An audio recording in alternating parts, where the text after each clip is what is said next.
அருள்மிகு இம்மையிலும் நன்மை தருவார் ஆலயத்தில் மூலவராக இம்மையிலும் நன்மை தருவார் உற்சவராக சோமஸ்கந்தரும் தாயாராக மத்தியபுரி நாயகியும் அருள் புரிகின்றனர். இத்தல லிங்கம் மேற்கு பார்த்த நிலையில் உள்ளது. லிங்கத்திற்கு பின் சிவனும் பார்வதியும் அமர்ந்த கோலத்தில் உள்ளனர். இத்தலம் பூலோக கைலாயம் என அழைக்கப்படுகிறது. செய்த பாவத்திற்கு மன்னிப்பு கிடைக்கவும் கௌரவமான வேலை கிடைக்கவும் இங்கு வேண்டிக் கொள்கின்றனர். இத்தலம் பற்றி சிறு குறிப்பு காண்போம். மதுரையை ஆண்ட மலையத்துவஜனின் மகளாக பிறந்த மீனாட்சியை சிவபெருமான் மணந்து கொண்டார்.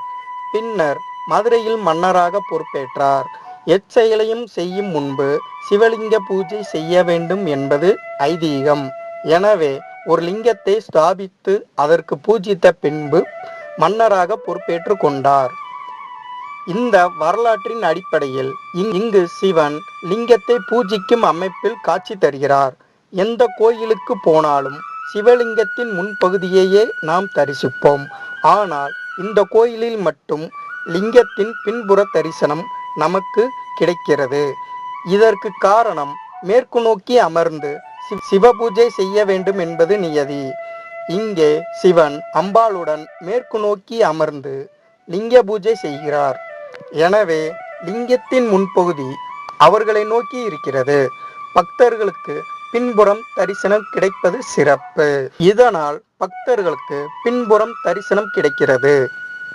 அம்பாள் மத்தியபுரி நாயகி தனி சன்னதியில் இருக்கிறாள். மதுரையில் மத்தியில் இருப்பதால் தாயாருக்கு இப்பெயர்.